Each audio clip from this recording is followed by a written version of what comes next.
नमस्कार विद्यार्थियों। आपको पीपीटी में वैसे दिखाई दे गया होगा कि आज हम कौन से टॉपिक के ऊपर चर्चा करने की तरफ जा रहे हैं। तो राजस्थान के लोक वाद्य यंत्र क्या पढ़ेंगे? राजस्थान के लोक वाद्य यंत्र। अब सबसे पहले तो ये पता होना चाहिए कि यहाँ से क्वेश्चन किस टाइप के आते हैं, क्योंकि भाई वाद्य यंत्र बजाना थोड़ी सीखना अपने को ये पता होना चाहिए कि एग्जाम में सवाल कैसे आते हैं यहाँ से। तो यहाँ से सवाल देखो कैसे आते हैं। आपको कोई सा भी वाद्य यंत्र दे दिया, माना कि इसको जानते हो आप, ढोल है। क्या है ये? ढोल है। अब ढोल जो वाद्य यंत्र है, ये कौन सा वाद्य यंत्र है? तो विकल्प में क्या मिलेंगे आपको? तत्वाद्य यंत्र, अवनद, घन और सुशिर वाद्य यंत्र। 4 विकल्प मिलेंगे आपको। अब बताओ ये किस में जाएगा? घन में नहीं जाएगा, और सुशिर में नहीं जाएगा, तत्व में नहीं जाएगा। तो इसका मतलब ये वाद्य यंत्र कितने प्रकार के होते हैं, उनका जो टाइप होता है, एक तो वो पता होना चाहिए। फिर एक सवाल क्या बनता है, 4-5 वाद्य यंत्रों का नाम दे देते हैं, या फिर 4-5 विकल्प बनाते हैं वो, और उसमें देते हैं कि निम्नलिखित में से कौन सा तत्वाद्य यंत्र के अंतर्गत आएगा, कौन सा सुशिर के अंतर्गत आएगा, कौन सा अवनद, कौन सा घन के अंतर्गत आता है। तो घन, सुशिर, तत्, ये जितने भी टाइप के वाद्य यंत्र होते हैं, इनमें कौन कौन से ये वाद्य यंत्र आते हैं, वो उनका नाम नाम पता होना चाहिए। 2 टाइप के क्वेश्चन हो गए। तीसरा क्वेश्चन इस प्रकार बनता है, उसकी विशेषताओं को लेकर। किसको गिराया? विशेषताओं को लेकर। किसको लेकर? विशेषताओं को लेकर बनता है। कोई भी वाद्य यंत्र जो होता है, या कोई देवी देवताओं से संबंधित उसका कोई फैक्ट जुड़ा हुआ है, तो वहां से सवाल बन जाता है। जैसे रावण हत्ता जो वाद्य यंत्र है, उसका बनता ही है उदाहरण। जैसे पाबूजी की फड़ का वाचन करते समय कौन से वाद्य यंत्र का प्रयोग करते हैं? रावण हत्ता का प्रयोग करते हैं। ठीक है। एक सवाल बहुत डीप तरीके से अगर बनता है, तो वो उसका जो स्ट्रक्चर होता है, कि जैसे कोई में तार लगे हुए हैं, तो तारों की संख्या कितनी होती है, तार किसके बने हुए रहते हैं, मतलब उस इंस्ट्रूमेंट का खुद की जो संरचना है, उससे सवाल बन जाता है। ठीक है। अब देखिएगा, आप लोगों ने हेडिंग डाल ली, राजस्थान के लोक वाद्य यंत्र। अब ऐसे लिख, चलो मैं चार्ट बना ही देता हूं यहाँ पे।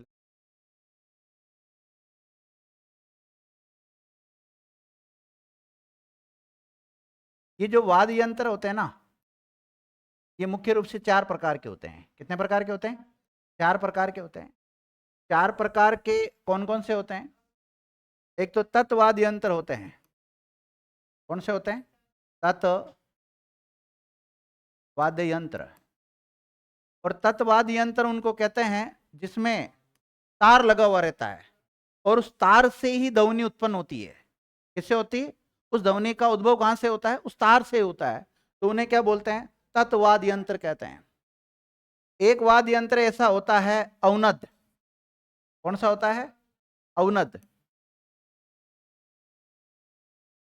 अवनद वाद्य यंत्र। तो अवनद वाद्य यंत्र क्या होता है? जैसे इसका बढ़िया उदाहरण मिलता है ढोल। कौन सा मिलता है? ढोल। जैसे दोनों तरफ चमड़ा लगा देते हैं, और उस चमड़े की खाल से फिर बाद में जो ध्वनि निकलती है, उसे क्या बोलते हैं? अवनद वाद्य यंत्र। और एक ऐसे वाद्य यंत्र देखे होंगे जिनमें फूंक मारते हैं। क्या मारते हैं? फूंक मारते हैं, और उनसे फिर ध्वनि उत्पन्न होती है। जैसे बांसुरी बजाते हैं ना, फूंक मार के तो बजाते हैं, और उससे ध्वनि निकलती है, तो उसे सुशिर वाद्य यंत्र कहते हैं। क्या कहते हैं? सुशिर वाद्य यंत्र कहते हैं। ठीक है। और एक वाद्य यंत्र वह होता है, जैसे माना कि मैं ये ले लेता हूं, जैसे मजीरा। नाम देखा होगा आपने, सुना भी होगा। मजीरा को यूं बजाते, जैसे कोई भी या फिर हम कह सकते हैं झालर। मंदिर में बजती है झालर, उस पर यूं मारते हैं दूसरे की, तो इससे आवाज आती है ना, तो उसको बोलते हैं घन वाद्य यंत्र। क्या बोलते हैं? घन वाद्य यंत्र। तो 4 टाइप के हो गए। कितने हो गए? 4। तत्वाद यंत्र, अवनद वाद्य यंत्र, सुशिर वाद्य यंत्र और घन वाद्य यंत्र। 4 नाम पता भी होना चाहिए, और इनकी परिभाषा भी पता होना चाहिए। परिभाषा से तात्पर्य कहते किसे है, उसको परिभाषित वही तो करता है। दूसरी बात, इसमें कौन कौन से ये वाद्य यंत्र आते हैं, उनका नाम नाम पता होना चाहिए। जैसे देखो, आपके सामने कुछ वाद्य यंत्र मैं दिखा रहा हूं। अब ये एक तारा है, ये ऐसा है, इस पे एक तार लगा हुआ यूं है ना, और इस तार से ही यूं बजाते हैं तब इससे ध्वनि निकलती। तो एक तारा जो जाएगा बताओ किस में जाएगा, तत् में जाएगा, अवनद में जाएगा, सुशिर में जाएगा, घन में जाएगा। ठीक है, आपके सामने और लेता हूं,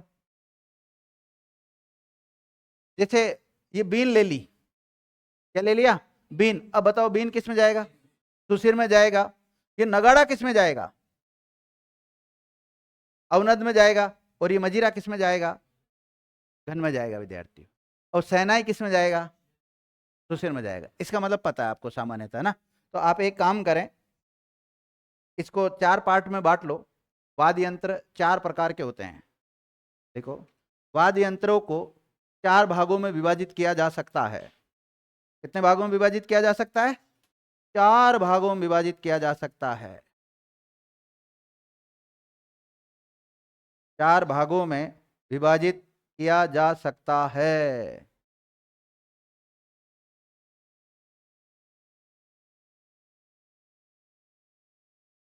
देख लिया कितने भागों में किया जा सकता है। और ये 4 भाग कर लो, कौन कौन से, तत्वाद यंत्र, अवनदवाद यंत्र, सुशीरवाद यंत्र और घनवाद यंत्र।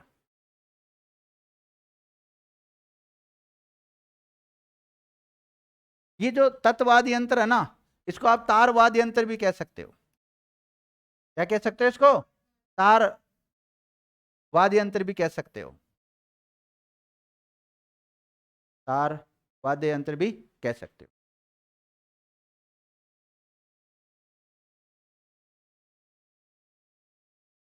लिख लिया, ओके। अब हेडिंग डालो, तत्वाद यंत्र। एक एक को पढ़ा देता हूं ना। तत्वाद यंत्र, तत्वाद यंत्र। और तत्वाद यंत्र के बारे में लिखो, ऐसे वाद्य यंत्र जिनमें तारों के द्वारा, किसके द्वारा, तारों के द्वारा स्वरों की उत्पत्ति होती हो, तारों के द्वारा स्वरों की उत्पत्ति होती हो, उन्हें तत्वाद यंत्र कहते हैं। उन्हें तत्वाद यंत्र कहते हैं। समझ जाओगे, तत्वाद यंत्र किसे कहते हैं, जिसमें जो स्वर निकलते हैं या ध्वनि जो निकलती है वो तारों से निकलती है। किससे निकलती है, तारों से निकलती है। अब साहब इसमें कौन कौन से वाद्य यंत्र आएंगे, कौन कौन से यंत्र आएंगे इसमें, तो जो यंत्र आएंगे उनका मैंने यहाँ पर अलग से लिख दिया है। वो कौन कौन से हैं वो आप लिख लें, सारंगी, रबाज, रबाब, चिकारा, गुजरी, दुकाको, इकतारा, सुरमंडल, दो तारा, खम्मच, अपंग, रावणहत्ता, जंतर, कामायचा, भपंग और तंदूरा और या तंबूरा। ये नाम लिख लो, वहां तो नहीं आएंगे शायद जहां तक है, ये आप जहां मैं अलग से लिखा रहा हूँ यहीं लिख लें, बाकी आपकी इच्छा है जहां लिखो। ये सारे नाम लिख लो आप, सारंगी लिख लो, रबाज लिख लो, रबाब लिख लो, चिकारा लिख लो, गुजरी लिख लो, दुकाको लिख लो, इकतारा, सुरमंडल, दो तारा, खम्मच, अपंग, रावण हत्ता, जंतर, कामायचा, भपंग, तंदूरा, तंबूरा। कोशिश करना थोड़ा जल्दी लिखने की।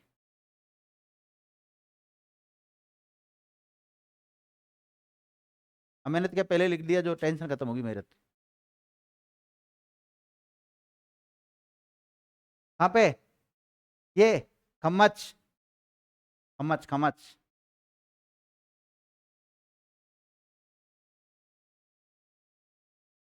रावण हत्ता, जंतर, कामायचा, भपंग, तंदूरा।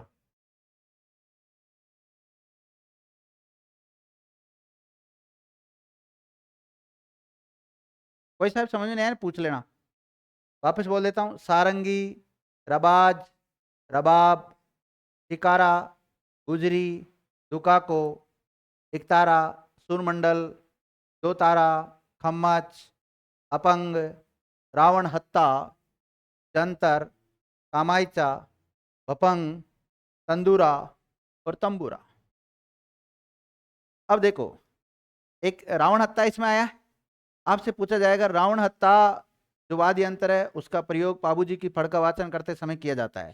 खुद ही एग्जामिनर बता रहा है, जो कि कौन सा वाद्य यंत्र है, सुशीर, तत्, घन, अवनद। बताओ, तत् वाद्य यंत्र। क्यों, क्योंकि इसमें तार लगा रहता है। अब आगे हम इसको एक एक को पढ़ेंगे, डिटेल से पढ़ेंगे। अब देखो आप इसमें कहीं पे दिख रहा है क्या आपको रावणत्ता? ये अरे कैसे नहीं दिख रहा, ये दिख रहा ना डायरेक्ट नहीं। रावणत्ता दिख रहा है तो ठीक है, इसमें ये सारे आ जाएंगे। अब दूसरा लिखो आप, सुशिरवाद यंत्र। दूसरा कौन सा है? सुशिरवाद यंत्र। सुशिरवाद यंत्र, हाँ कुशाल। सुशिरवाद यंत्र किसे कहते हैं? यानी कि ऐसे वाद्य यंत्र जिन्हें फूंक मारकर बजाते हो या उनसे ध्वनि निकालते हो, उनको क्या बोलेंगे? सुशिरवाद यंत्र बोलेंगे। लिखो, ऐसे वाद्य यंत्र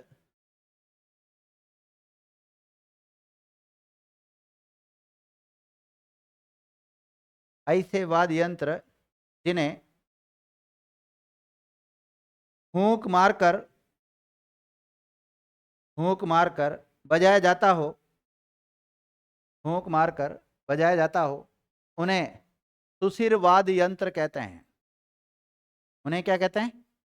सुशिरवाद यंत्र कहते हैं। समझ जाओगे ना सुशिरवाद यंत्र किसे कहते हैं? किसे कहते हैं भाई? जो फूंक से बजाया जाता, क्या होती फूंक? फूंक किसे कहते हैं? हाँ? हवा जो मार के बजाते हैं, वही मुंह से जो हवा मारते हैं उससे बोलते हैं, ठीक है। चलो इसके ये उदाहरण लिख लो। मतलब उदाहरण से तात्पर्य कि इसके अंतर्गत कौन कौन से वाद्य यंत्र आएंगे।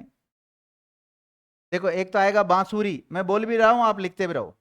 बांसुरी, कौमा अलगोजा, कौमा सैनाई, कौमा पुंगी, और पुंगी ना मिले तो बीन, मसक,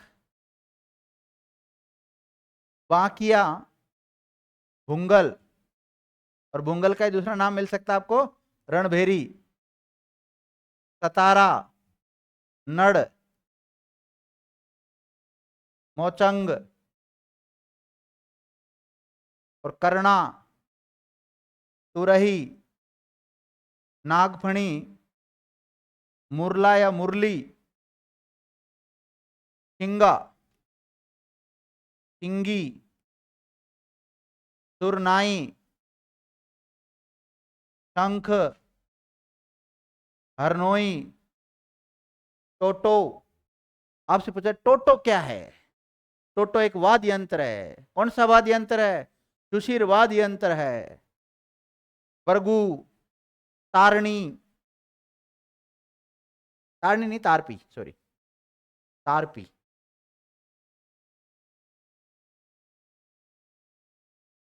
हाँ मोरचंग, मोरचंग।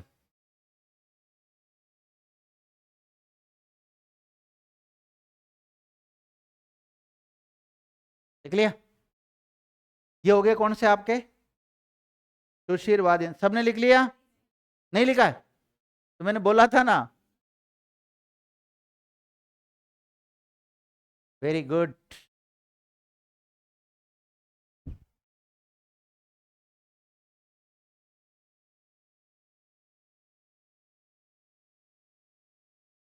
लिख लो जल्दी लिख लो।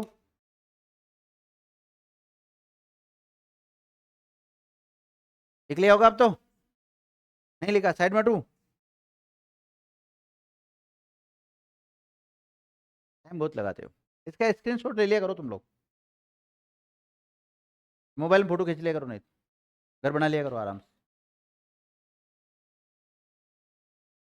लिख लिया? चलो ठीक है। आप चाहें तो इसकी ये ऐसा चार्ट भी बना सकते हो, चार्ट के साथ भी लिख सकते थे इनको, लेकिन वहां परिभाषा नहीं आती फिर, है ना, थोड़ा बड़ा हो जाता। अगला लिखो, अवनद वाद्य यंत्र।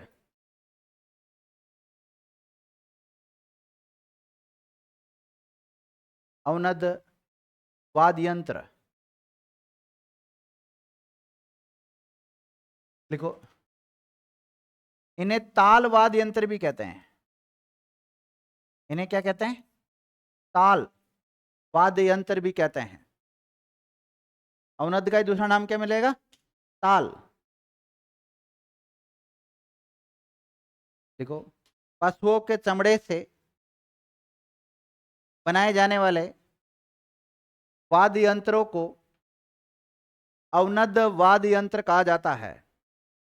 क्या कहा जाता है? अवनद वाद्य यंत्र कहा जाता है।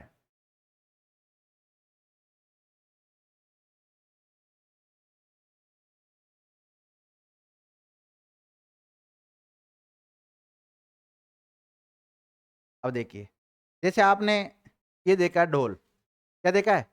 ढोल। तो इधर की तरफ ये जो लगा रखा है, ये चमड़ा किसका लगा रखा है? पशुओं की जो खाल होती है, चमड़ी होती है, उसका बनाया जाता है। लेकिन बीच में लकड़ी, तार वगैरह अन्य चीज भी तो लगा रखी है, तो वो फिर इसकी विशेषताओं में आ जाएंगे। लेकिन यहाँ से आवाज, यहाँ से निकलती है, ध्यान, यहाँ से आवाज नहीं निकलती है। आवाज कहाँ से निकलती है? यहाँ से उत्पन्न होती है। इसलिए चमड़ी, ये जो चमड़े से आवाज उत्पन्न होने की वजह से इनको क्या कहा गया? अवनद कहा गया है। और इसके जो उदाहरण है वो लिख लो आप, कौन कौन से अवनद में जाएंगे।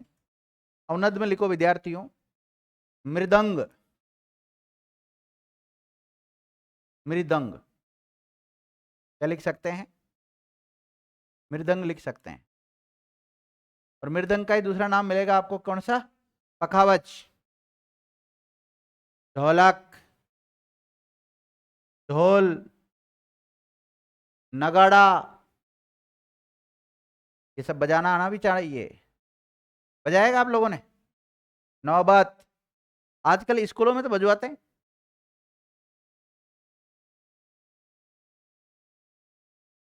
मांदल, चंग, डेरू,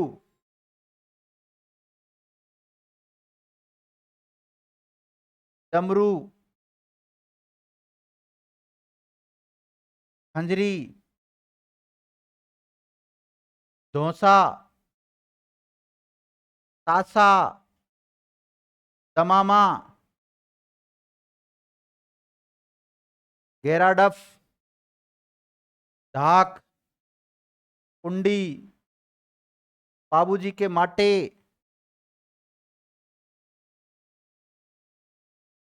कमर, मैं बोल रहा हूं ना, कमर।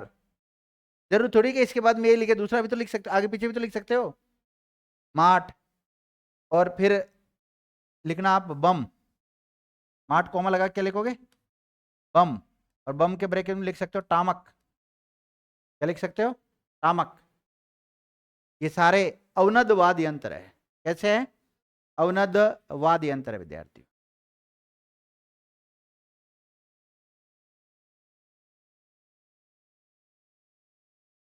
लिख लिया?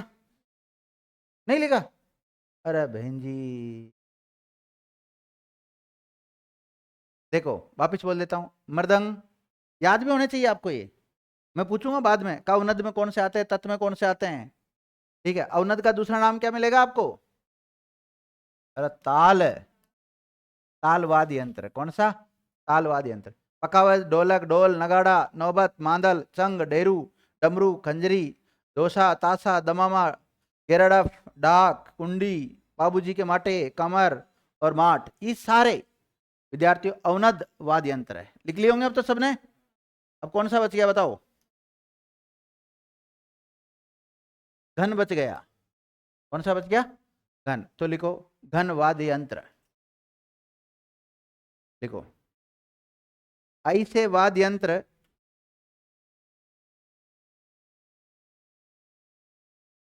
जिन पर चोट या आघात, चोट या आघात से स्वर उत्पन्न होते हो, स्वर उत्पन्न होते हो,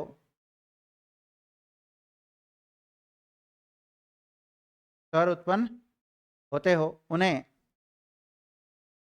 घनवाद यंत्र कहते हैं। और ये किसी न किसी धातु से निर्मित होते हैं, धातु निर्मित होते हैं। क्या होते हैं? धातु निर्मित। अब आपको पता है थाली होती है ना, थाली। अब थाली जो थाली भी एक वाद्य यंत्र है भाई। कब बजाते हैं थाली? हैं? लड़का होता है जब थाली बजाते हैं ना, टन टन टन टन टन ऐसे बजाते हैं छत पे जाके, ठीक है। कौन बजाती थाली है? हाँ मतलब घर में या तो दादी या फिर शायद बुआ हुआ, शायद कोई वो भी अगर रहती है तो वो भी बजाती है। तो उससे आसपास में पता लग जाता है भाई इनके कोई पुत्र हुआ है। तो धातु निर्मित होता है। अब जैसे थाली है तो थाली देखो किसी न किसी धातु की बनी हुई रहती है ना, और उससे जो आवाज निकलती है इसलिए उसको क्या कहते हैं, घनवाद यंत्र। तो अब बताओ मुझे, अभी घनवाद यंत्र के मैंने उदाहरण नहीं लिखा है आपको ना, मैंने इनकी जो परिभाषा लिखाई है आपको, तत्वाद यंत्र, अवनदवाद यंत्र, सुशिरवाद यंत्र या घनवाद यंत्र, इनमें कोई दिक्कत है क्या आपको इस परिभाषा को समझने में कि सर इन चार को हम कैसे अलग कर पाएंगे? देखो जो उदाहरण लिखा है वो तो आपको याद करने ही पड़ेंगे, वाद्य यंत्र का नाम आप याद करोगे, खुद के हिसाब से ट्रिक बनाओ और वैसे याद करो उनको, ठीक है। बाकी परिभाषा तो समझ में आ गई ना, ठीक है। इसके उदाहरण लिख लो, इसके उदाहरण में कौन कौन से आएंगे? इसमें आएगा एक तो मंजीरा, मंजीरा होता है ना, झालर, बावड़ी, बावड़ी नहीं होती, झालर तो ठीक ही होती है, घड़ा, घुंघरू, ग्रासियो के लेजिम या ग्रासियो का लेजिम, ग्रासियो का लेजिम, थाली, घुरालियो, रमजोल, श्रीमंडल, बेरोजी के घुंघरू, बेरोजी के घुंघरू, करताल, टिकोरी, कागरच, घंटा जिसे घड़ियाल भी कहते हैं, चिमटा, भरनी, चिमटा भी बजाते हैं ना कई लोग, और बहुत शानदार तरीके से और बजाते हैं, उसकी शानदार ध्वनि निकालते हैं।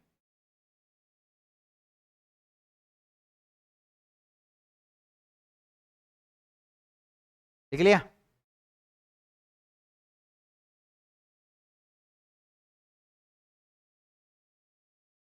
उतार लो जल्दी।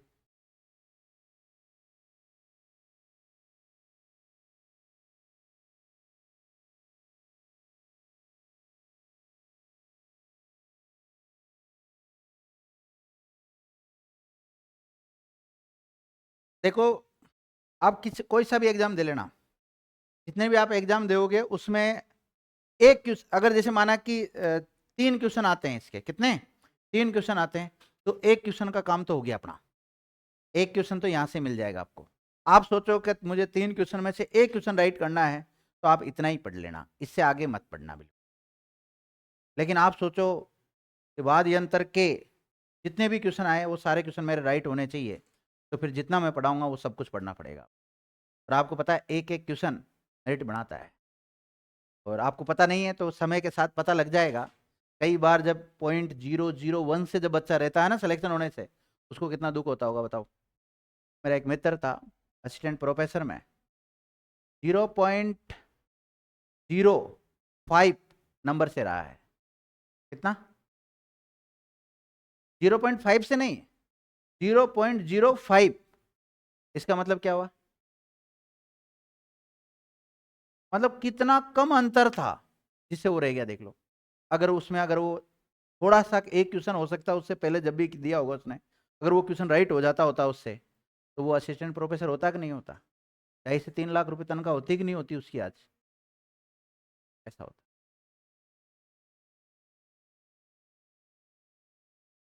उसके बाद वो इतना भयंकर टूट गया कि उसने पढ़ाई छोड़ दी। क्या छोड़ दी? पढ़ाई छोड़ दी, पढ़ाई नहीं, साल 2 साल तक बिल्कुल नहीं पढ़ा, फिर कोशिश भी करी फिर नहीं हुआ, आज वो बेरोजगार है। जो बंदा बिल्कुल टारगेट के बिल्कुल नजदीक पहुंच गया था, के पीछे कारण ये हुआ कि उसने कुछ समय तक पढ़ाई छोड़ दी। अगर वो वापस देता ना दूसरे साल, हो सकता है बहुत अच्छी मेरिट के साथ उसका नंबर आता, लेकिन उसने रेगुलरिटी नहीं रखी, डिमोटिवेट हो गया वो, परिस्थितियों ने साथ नहीं दिया उसका। कई बार बच्चा पूरी मेहनत करता है दिल से, लेकिन कोई ऐसी छोटी मोटी त्रुटियां हो जाती है तो उसका मतलब ये नहीं है कि भाई सब कुछ ही बर्बाद हो गया, कुछ भी नहीं है दुनिया में। अरे प्लान ए फेल हुआ है, प्लान बी तो रेडी है ना, लेकिन उसने तो प्लान बी अलग टाइप का बना रखा था, बेरोजगारी वाला, फिर गड़बड़ हो गया उसके साथ, आज बेरोजगार है वो। बेरोजगार मतलब नौकरी नहीं लगा अभी तक। लिख लिया? ये हो गया विद्यार्थियों आपके, अवनद हो गया, घन हो गया, सुशीर हो गया, सारे वाद्य यंत्र मैंने पढ़ा दिया आपको, है ना। तो अब एक एक को पढ़ेंगे हम डिटेल।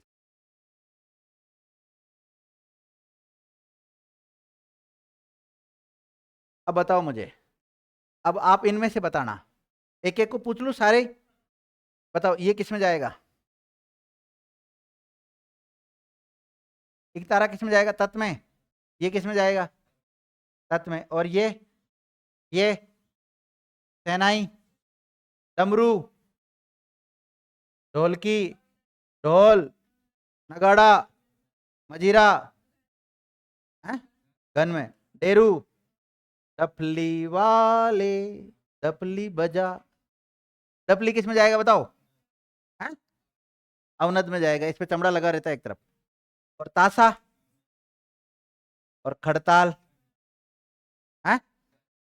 धन में जाएगा। क्यों? क्योंकि इसके अंदर ये मजीरा जैसे लगे हुए हैं ना अंदर, ये इनसे आवाज निकलती है, लेकिन इसकी नहीं निकल, वो मैन इससे बजती है, डपली वाला इससे बजाता है, वो तो ठीक है, इसके साहित्यार्थ होता है। अब मूवी वूवी का पता नहीं है मुझे, मूवी का कहाँ पता है बहन जी। ठीक है, तो एक एक वाद्य यंत्र को पढ़ेंगे। आपके सामने एक छोटा सा वाद्य यंत्र दिखाई दे रहा है, वो कौन सा है? सारंगी। तो आप लोग लिखिएगा, सारंगी वाद्य यंत्र। ये पढ़ा दिया ना ये तो।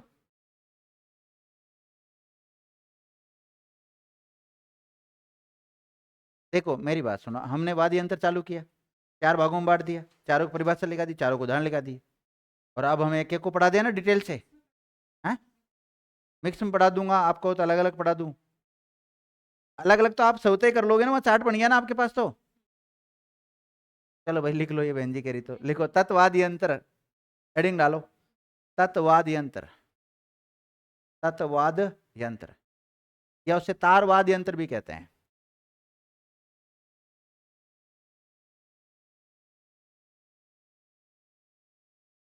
लिख लिया?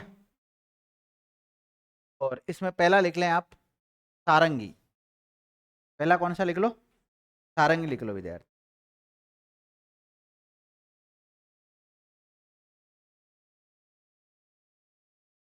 अब देखो, जितने भी तत्वाद यंत्र लिखे हैं आपने, उनमें सर्वश्रेष्ठ वाद यंत्र किससे माना जाता है? देखो इसे सर्वश्रेष्ठ, नहीं ऐसे लिखो, इसे तत्वाद यंत्रों में सर्वश्रेष्ठ वाद यंत्र माना जाता है। सर्वश्रेष्ठ वाद यंत्र माना जाता है किसमें? तत्वाद यंत्रों में। क्या ये तत्वाद यंत्र के अंतर्गत आएगा? यस या नो?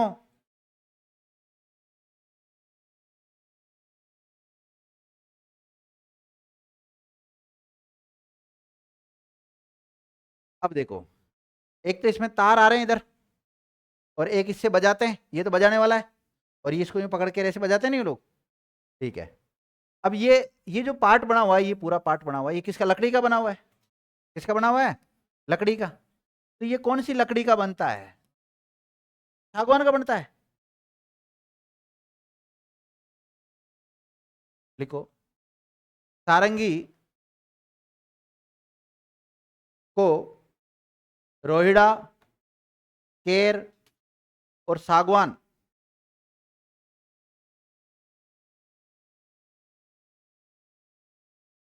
रोहिड़ा, केर और सागवान की लकड़ी, नहीं सॉरी, की जड़ों की लकड़ी से बनाया जाता है। इनकी जो जड़ होती है ना, जड़ें, उनकी लकड़ी से बनता है, कि जड़ों की लकड़ी से बनाया जाता है।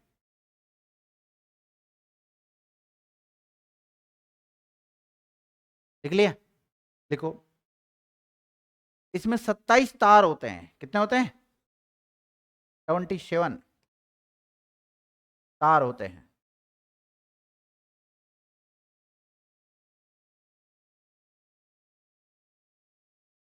लिखो, सारंगी का प्रयोग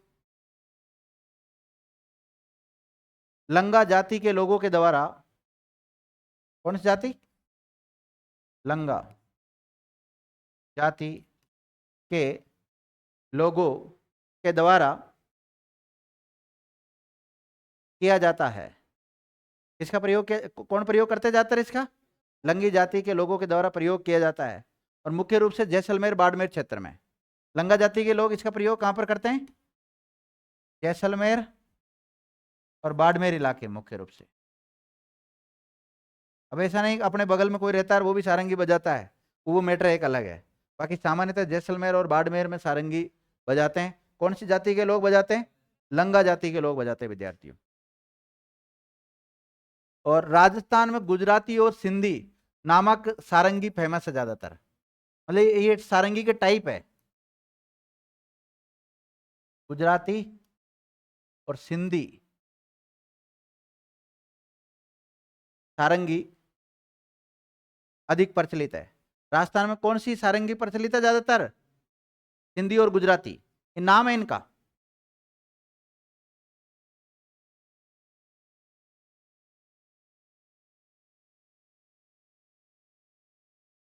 देख लिया। अब देखो सारंगी के इसके मतलब प्रकार तो होते हैं, तो हम सारंगी के प्रकार पढ़ ले। राजस्थान में मुख्य रूप से जो सारंगी बजाई जाती है ज्यादातर होती है, वो कौन सी सारंगी होती है? या तो गुजराती पाई जाती है या फिर सिंधी पाई जाती है मुख्य रूप से। बाकी ऐसी बात नहीं है, इसकी सारंगी की अन्य भी वेराइटी है, वो भी राजस्थान में पाई जाती है लेकिन कम मात्रा में पाई जाती है। ठीक है, तो हमें यह पता होना चाहिए कि इस सारंगी को कितने प्रकार की होती है, कौन कौन सी किस्म होती है इसकी एक प्रकार से। दो ही नहीं, दो तो राजस्थान में प्रयुक्त होती है लेकिन मुख्य रूप से होती है, इनके अलावा और भी होती है। तो आप ऐसे लिखो, सारंगी के प्रकार, सारंगी के प्रकार।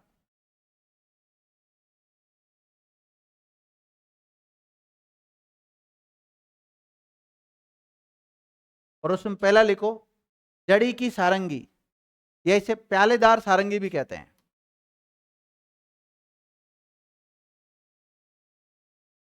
प्यालेदार सारंगी भी कहते हैं। सारंगी कई प्रकार की होती है, लिख लिया। दूसरा लिखो डेढ़ पसली सारंगी।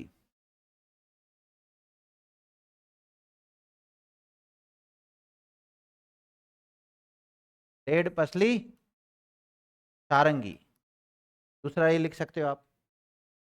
तीसरा लिख सकते हो गुजराती सारंगी।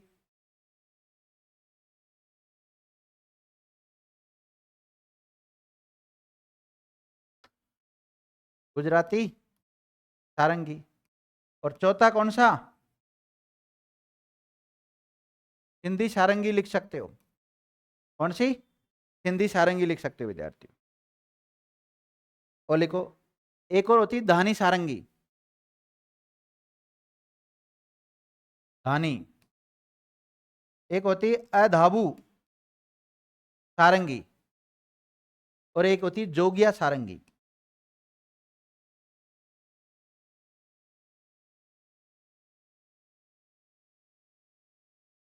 जोगिया सारंगी, ये सब किसके प्रकार है? सारंगी के प्रकार है विद्यार्थियों।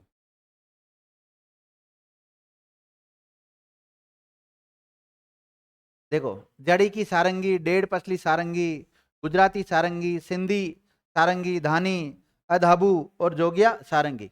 मैंने बताया ना सर्वाधिक मात्रा में कौन सी टाइप की सारंगी पाई जाती है राजस्थान में? गुजराती और से सर्वाधिक मात्रा में यही पाई जाती है। और ये बात मैं पहले ही लिखा चुका हूं आपको। अब एक एक को पढ़ा देता हूं। लिखो जड़ी की सारंगी। देखो बहन जी, जड़ी की सारंगी।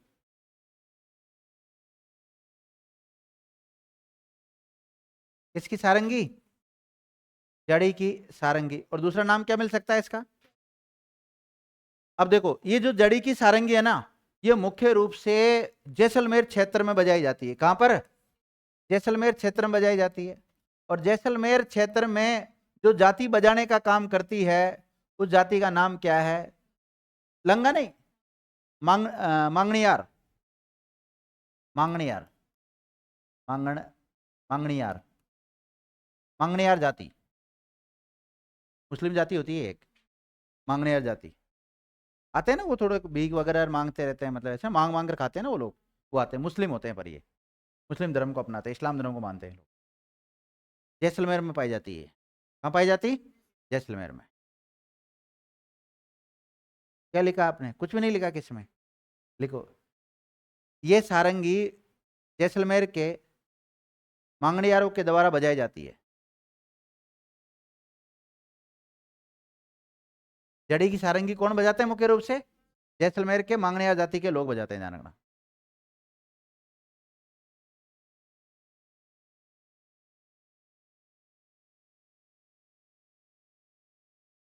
देखो, एक सारंगी कौन सी है? डेढ़ पसली सारंगी। दूसरी लिखो, डेढ़ पसली सारंगी। अब अगर ये सारंगी आप देखेंगे ना, तो ये गुजराती सारंगी की समान होती है। किसके समान होती है? गुजराती सारंगी के समान होती है, लेकिन आकार में थोड़ी छोटी होती है। आकार में कैसी होती है? गुजराती सारंगी की अपेक्षा छोटी होती है। तो लिखो, यह सारंगी गुजराती सारंगी की अपेक्षा, यह सारंगी गुजरात की सारंगी की अपेक्षा आकार में छोटी होती है,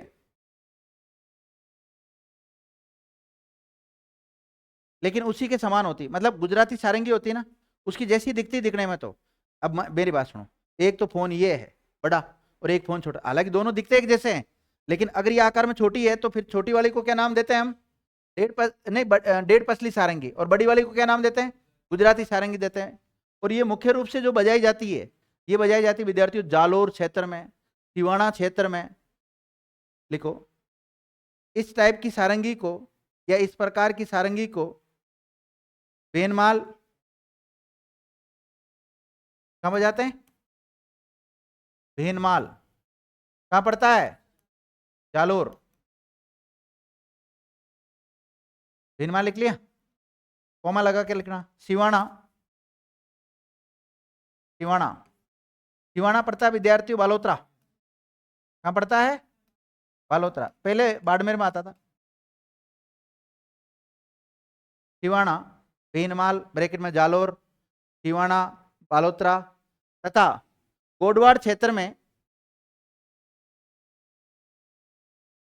गोडवाड़ क्षेत्र में बजाई जाती है।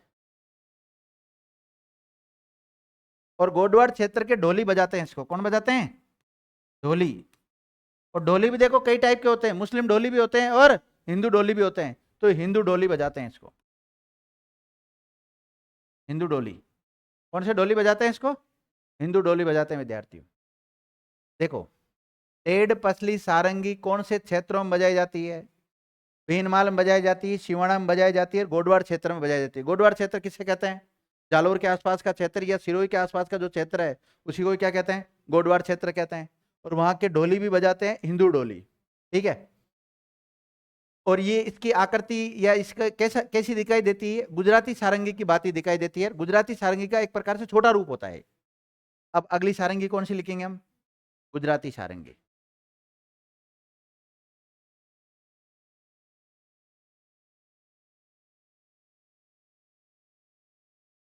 लिख लिया?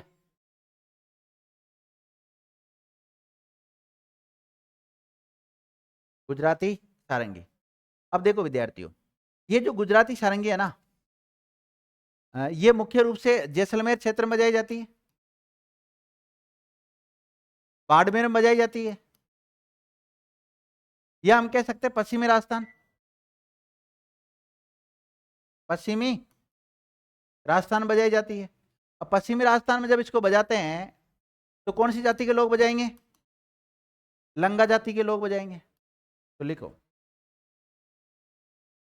ये राजस्थान के पश्चिमी क्षेत्र में, ये राजस्थान के पश्चिमी क्षेत्र में, ब्रैकेट में लिखना, जैसलमेर, बाड़मेर, जोधपुर, जैसलमेर, बाड़मेर, जोधपुर में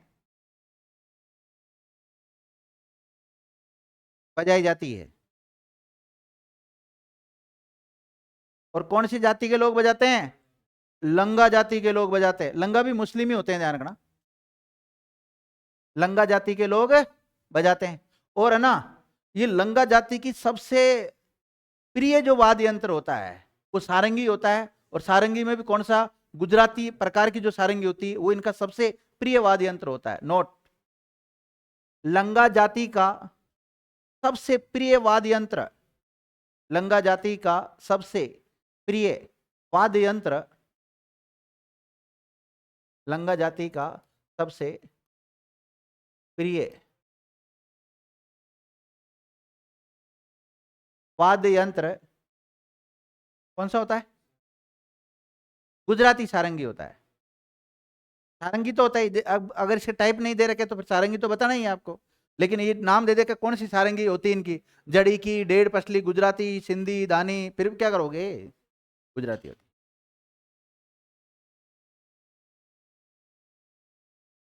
अब देखो, ये जो गुजराती सारंगी है ना, इसका ढांचा भी लगभग सिंधी सारंगी के समान ही होता है। लिखो, गुजराती सारंगी का ढांचा भी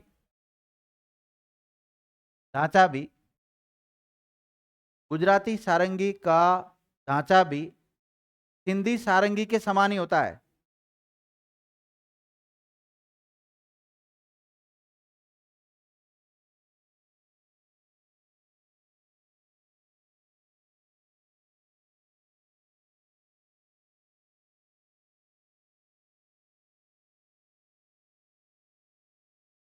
लिख लिए? तो है क्या? अब देखो, जो सिंधी है ना, सिंधी, ये सिंधी और ये गुजराती दोनों को ही बजाते हैं ये तो, लंगा जाति के तो। या पश्चिम, या राजस्थान में सबसे ज्यादा फेमस ही कौन सी सारंगी चलती है? सिंधी और गुजरात चलती है, दो ही चलती है। अब लिखो सिंधी सारंगी, सिंधी सारंगी।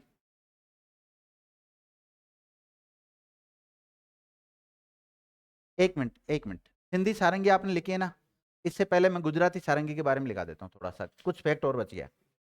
देखो, गुजराती सारंगी कौन सी लकड़ी की बनाते हैं?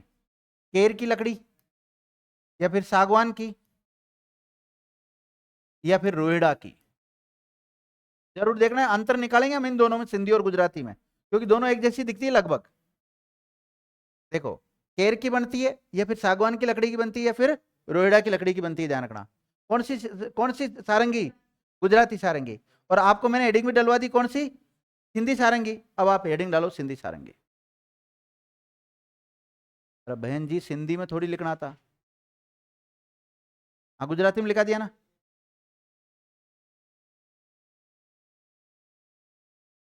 ये जो केर, सागवान, रोहिड़ा, ये कौन किससे बनती है? गुजराती तो बनती है। अब सिंधी के बारे में तो अब लिखाऊंगा। उल्टा लिख दिया क्या आप लोगों ने? मैंने गलती से ये नहीं लिखाया था भाई, गुजराती जो सारंगी है वो किसकी बनाई जाती है, वो नहीं लिखाया था आपको, तो उसकी लाइन लिखवा दी आपको। अब आप लिखो सिंधी सारंगी, आप तो लिख लिया। लिखो, ये सारंगी भी पश्चिमी राजस्थान में ही, पश्चिमी राजस्थान में ही प्रचलित है। पश्चिमी राजस्थान में ही प्रचलित है। लिख लिया? पश्चिमी राजस्थान में ही प्रचलित है। लिख लिया? और कौन सी जाति के लोग बजाते हैं इसे भी? लिखो, इसे भी ये भी लंगा जातियों का प्रिय वाद्य यंत्र है, ये भी है। ये भी लंगा वाद्य यंत्र, सॉरी, लंगा जाति का प्रिय वाद्य यंत्र है। लिख लिया ना? लिखो। अब देखो इसमें ये कौन सी लकड़ी का बनते? शीशम। लिखो, यह है शीशम।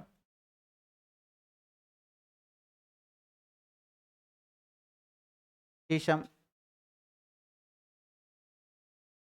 2 मिनट में आ रहा हूं, बोल दो। ये शीशम वाद्य यंत्र का, ये शीशम वाद्य यंत्र से बनी होती है। हाँ, शीशम लकड़ी, सॉरी सॉरी, शीशम की लकड़ी से बनी होती है। अरे वो मेरे से मिस्टेक होगी, थोड़ी सी मेरा ध्यान बाहर की तरफ चले गया था। हाँ, इस ये जो सिंधी सारंगी वो किससे बनती है? शीशम की लकड़ी से बनती है, कहने का मतलब ये है। देखो, इसमें 4 तार लगे होते हैं। कितने? 4 तार लगे हुए होते हैं। ठीक है, और कुछ टाइप जो बच जाते हैं वो अगली क्लास में मैं चर्चा करता हूँ, ठीक है। धन्यवाद विद्यार्थी।